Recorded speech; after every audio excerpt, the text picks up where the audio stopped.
All right, we are live. Barstool Units, episode 15? I think it's episode 14. 14? All right, Yep. episode 14. All right, well, I am Coach Doug's. With me, as always, the beloved Frank the Tank Fleming. Frank, how you doing? My leg could be doing better. I mean, if you think I have a sprained knee, plus I have cellulitis in my left leg, it's swollen and inflamed. So today I just take the day off and work at home while I hopefully get the swelling down a little bit. Yeah, absolutely. Well, listen, I understand as a fellow unit myself. I've been touring the city now, and I've been riding the subway, trying to get acclimated. And I can tell you, the staircases around the subway are ridiculous. And they're painful, and I wasn't feeling good yesterday. So when I got to see Caucus, the elevator and escalators were out. That's rough. And then the New Jersey Transit people says, well, it's good exercise. You should not get the escalators. Yeah. The empathy of New Jersey Transit. No, that's too fucking bad. We turned it off today. We didn't want it to work. I mean, New Jersey Transit's got the worst. They just don't have that empathy. That little bit of empathy will go a long way sometimes, you know? When there's something wrong, they're just like, good. I'm glad it's wrong. And you know what? Hopefully we break down tomorrow. Our slogan is sorry, not sorry. Yeah, they're always trying to spin it anyway. It can't be a sorry. It has to be a, well, let's look at the bright side of this. It's like the bright side of the escalators being down is that I have to walk upstairs. Yeah, well, my knee was sore yesterday. Now it did. I got home, it was killing me. Yeah, I understand. I have to hold the guardrail. Sometimes my knee gives out on me, as if I've been working out all day or something. Yeah, there's a little swelling by my knee. I felt a click a couple of weeks ago, and it's been really bad this week. Plus, my leg is swollen from the dry, cracked skin. So I'm taking some antibiotics to get that swelling down. And hopefully in a day or two I'll feel better. I hear you. I think most units can understand and empathize with that. Well, it's been a heck of a week. Sorry we missed you in the office today, but you'll be back soon, right? Back tomorrow. Yeah, if not tomorrow, Thursday. Yeah, for sure. Well, so what have you been working on while you're at home? Well, I put out a new soda review that should be releasing in about 2 minutes. Okay. 4:20 as usual. Well, by the time people see this video tomorrow morning, it will be out already. But ironically, I did it in the room where you're sitting. Oh, nice. A little inception there. What kind of drink did you have? It was Dr. Enough. Dr. Enough? Dr. Enough. And what was that?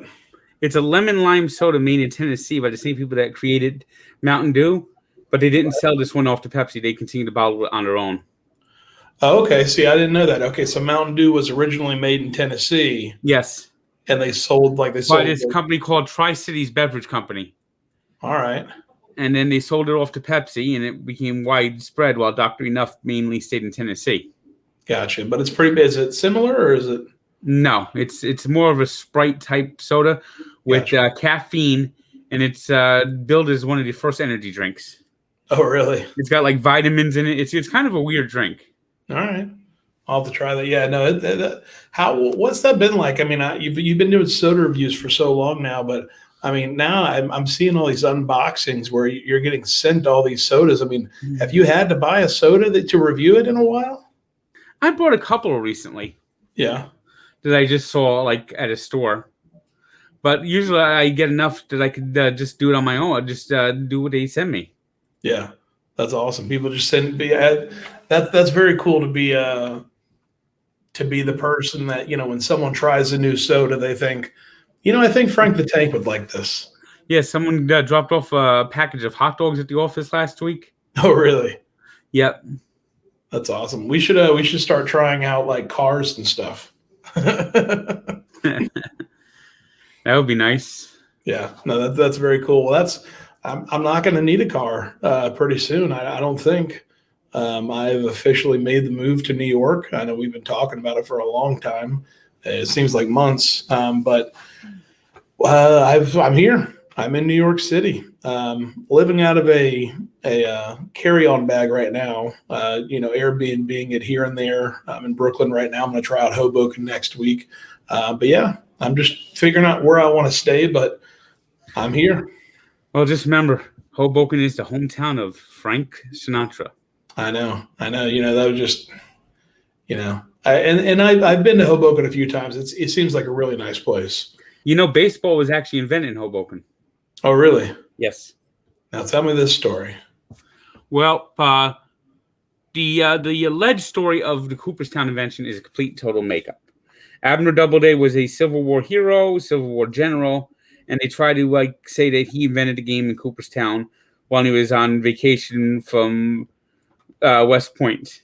The truth is, baseball was invented by a bunch of firemen who came across the river to Hoboken. New York firemen came over to Hoboken to play a game, and they took the rules of rounders. They took the rules of cricket, and they sort of homogenized and came up with a new game. And the game that they invented was baseball, where they invented the baseball diamond in 1845. Alexander Cartwright, and that's how baseball was officially invented. The first baseball games were played in Hoboken in 1845.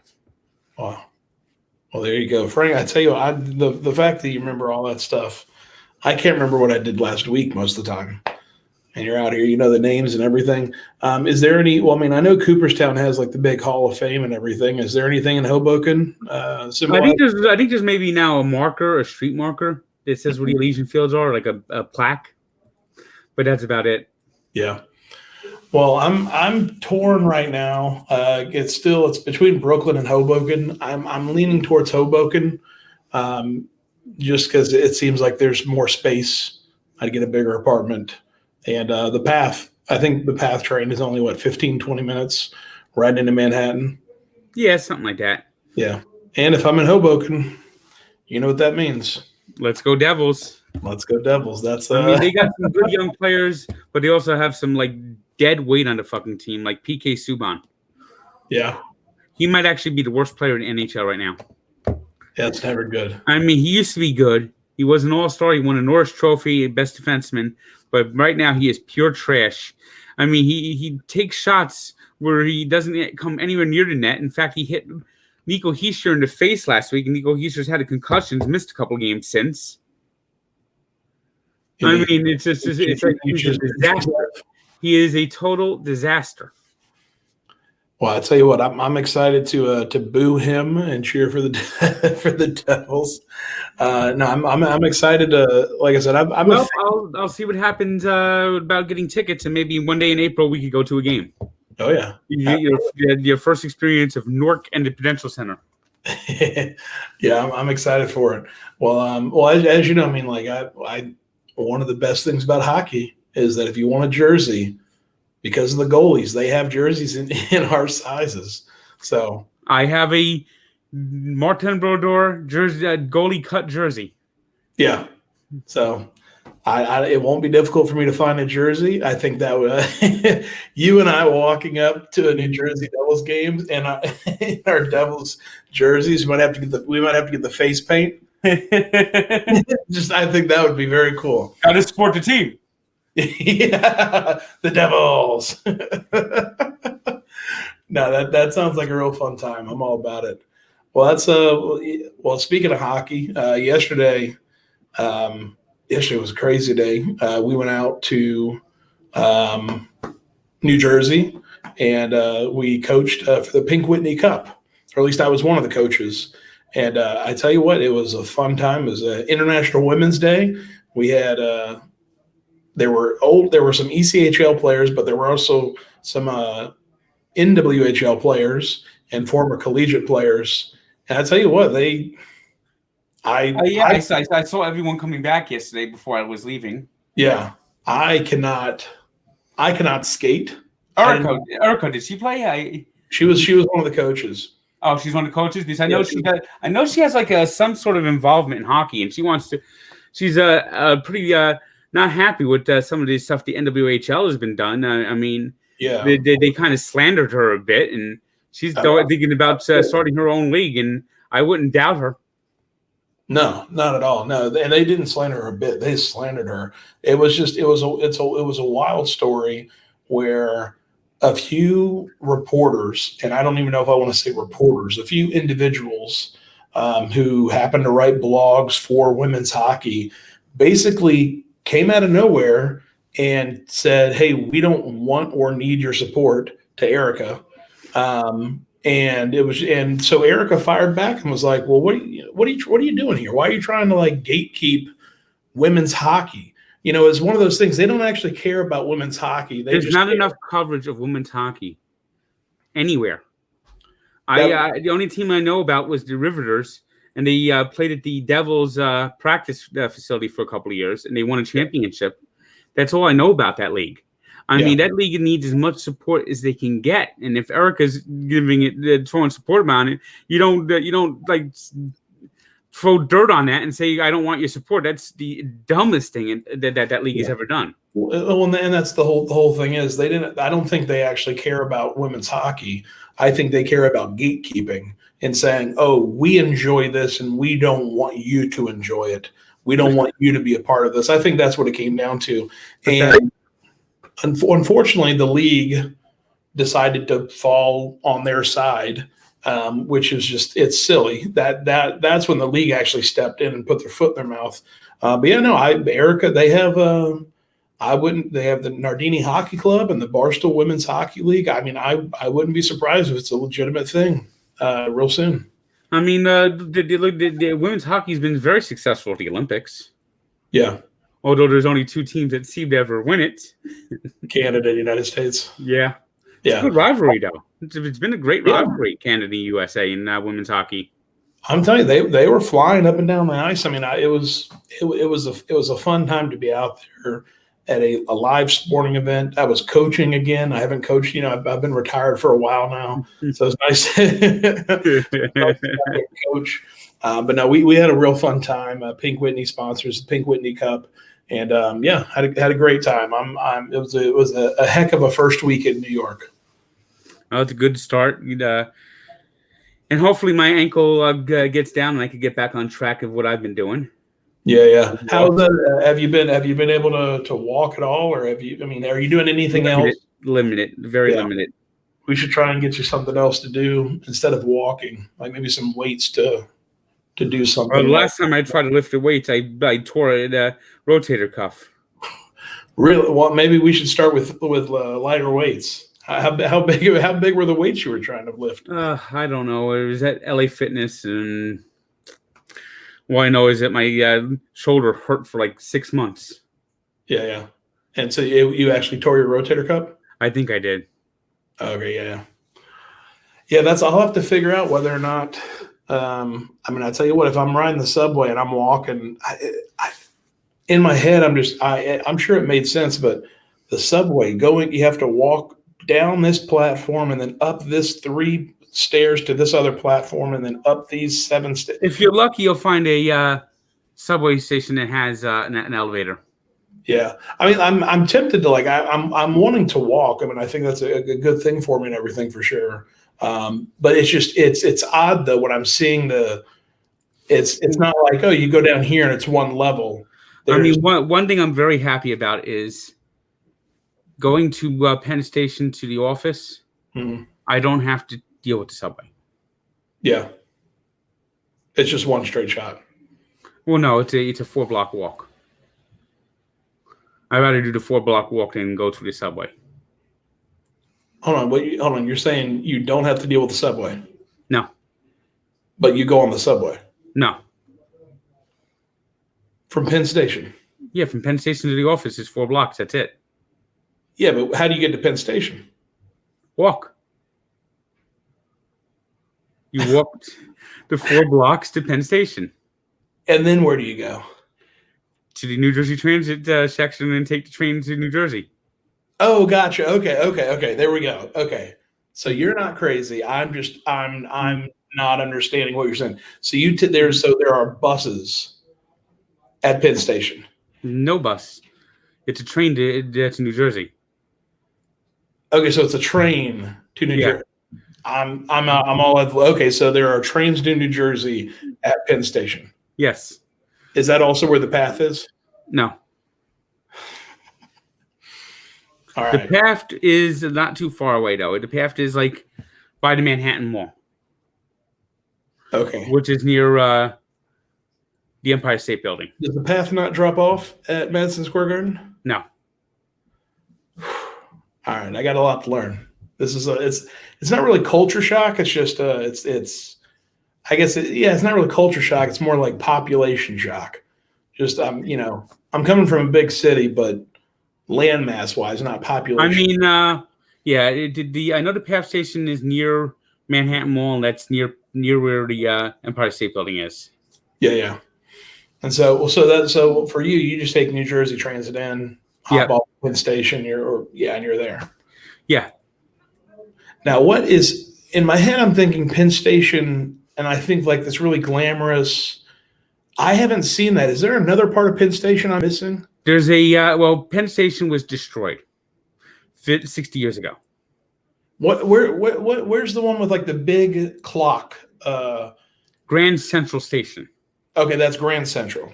Yes. Okay, that's what I'm picturing in my head. That Penn Station used to be that, but they destroyed it. Who? 60 years ago. The city of New York. They just tore it down. It used to be that. Was it nice? Yeah, it was nice. They're trying to rebuild it at the old postal facility. The Moynihan Train Hall, it's called now. Gotcha. And they're still working on that. It just opened like in a couple of months ago. All right. And what they did, the reason why they tore down Penn Station was to build Madison Square Garden. Gotcha. So Penn Station all these years has been just under Madison Square Garden. And so originally it was just Penn Station.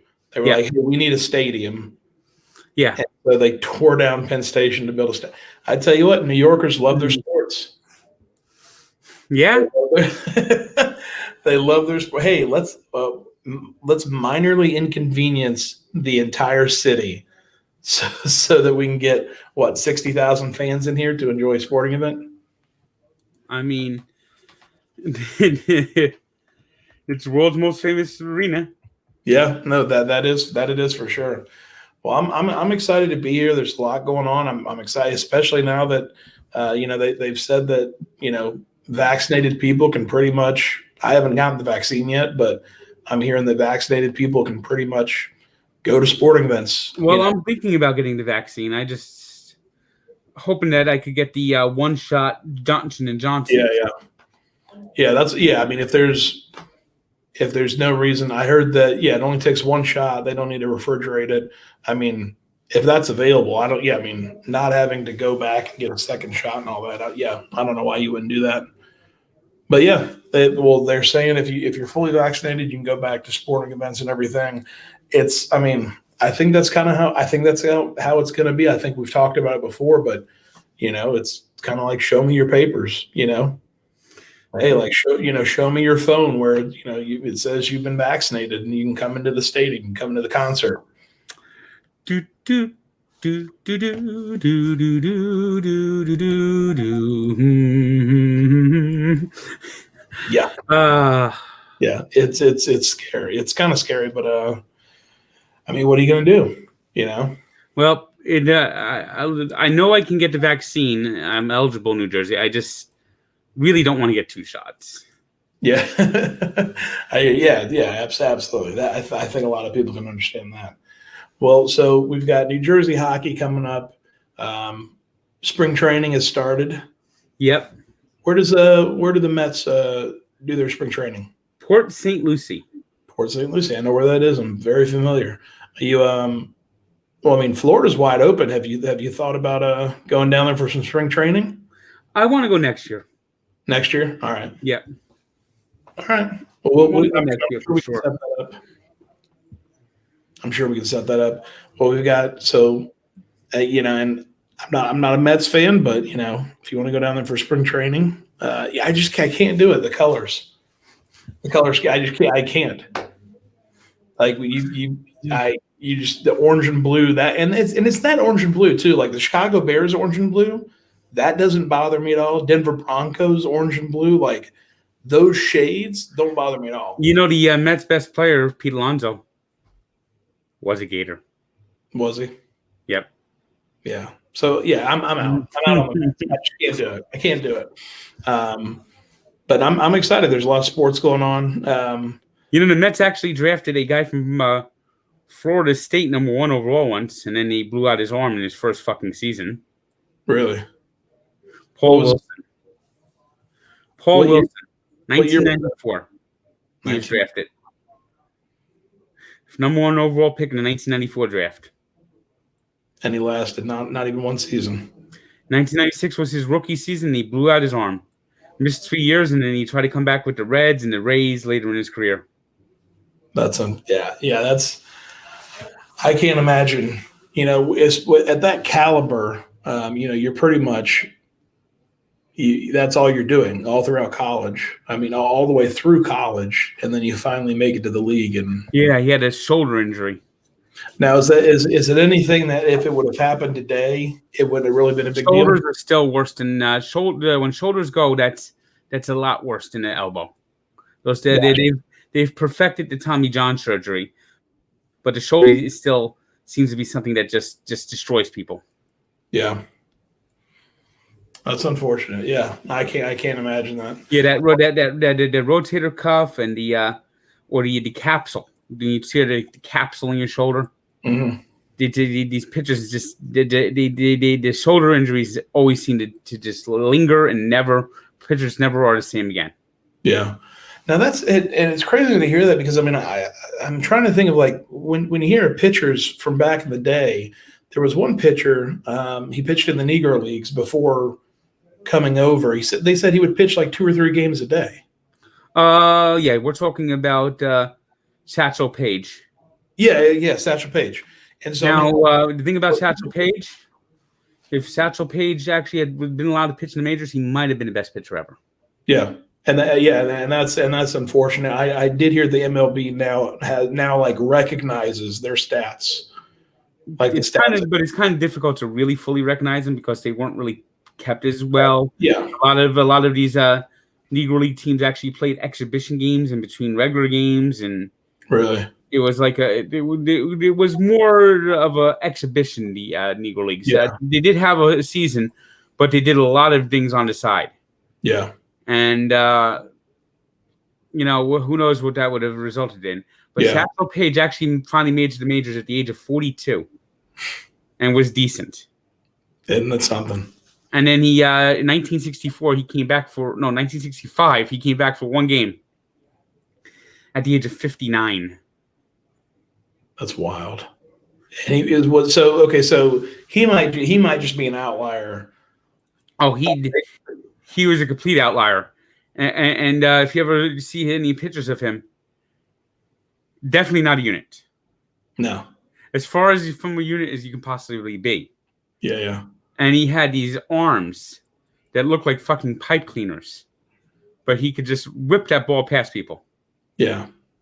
I mean, we're talking someone who doesn't look, who is like very thin, very like svelte. And he just found a way to just throw the ball past people. Man, I wonder who's playing right now that we're going to look back in 20, 30 years and go, that was the player. I mean, he's sort of like a Pedro Martinez. Remember Pedro Martinez? Not really. I know that. I mean, the name obviously, but played for the Red Sox. Actually, later played for the Mets, Expos. Oh yeah. Okay, yes. And he was really good with the Red Sox. You ever look at him? The Dodgers got rid of him because they didn't think he was going to be any good because he was like 140 pounds soaking wet. Mm-hmm. But he was one of the best pitchers in the late 90s, early 2000s. Yeah. Well, speaking of sports, here we go. How was I missed it. I've been busy, running around trying to find a place to stay and everything. How was I heard you really enjoyed the NBA All-Star game. Oh. Can we please go back to the East-West format? Yeah, go back to normal games? Can we stop with the the winner of the quarter, the winner of the quarter, the winner of the quarter, and then the first to 24. Yeah. It's like just don't. I mean, obviously, listen. If they want to do whatever they want, they want to have fun They and play. tried to force everything into one night. Yeah. It felt rushed for the skills and the 3-point, and then the slam dunk contest at the halftime felt rushed, and I don't think you got the true good show of the slam dunk contest. Yeah. Maybe next year when they go back to the regular contest where it's NBA Saturday night. Because to me, the best part of the NBA All-Star Weekend is always the slam dunk contest anyway. Yeah, and I think most people would agree with that. The game really isn't a game. No, it's just a bunch of people playing the horse, just throwing up shots and and again it's kind of like what we talked about with the NFL a few weeks back. Listen, I mean, it's not really an all-star game. The Pro Bowl game, it's not really a game. Especially well, they need to go back to making the NBA All-Star game a game. Just East versus West. 4 quarters, who wins. I know it's not going to be like a regular basketball game. It's going to be basically just people trotting alongside each other while they make shots. But that's what it is. What it is, and that's fine. Now, is it like with MLB? If you win the All-Star game, that gives you home field advantage with the World Series, right? And they don't do that in baseball anymore, thankfully. Okay, so they used to do it in baseball. Yeah. Okay, so they don't do that anymore. No. Oh. Baseball is now correctly what it should have always been. The team with the better record. Yeah. There you go. Well, Frank, I'm glad you're doing okay. Hope to see you back in the office soon. It's again. Yeah, a day or two I'll be back in. Yeah, I'm up here now. We got to start working on our record. We got a lot of stuff going on. More units, a lot more units, content to come. Who knows? One day soon, you might see Frank and I walking into Prudential Center, face paint and all, with some Devils jerseys on. That'll be a good time. Well, Frank, it's been a pleasure talking to you. I hope you get better. Hope to see you back in the office real soon. That is Barstool Units. Frank, take us out. Ow, my knee hurts really bad. My legs swollen up to the ass. Hopefully it will soon feel better and this nightmare will end. Ow, my knee. Beautiful, Frank. Beautiful.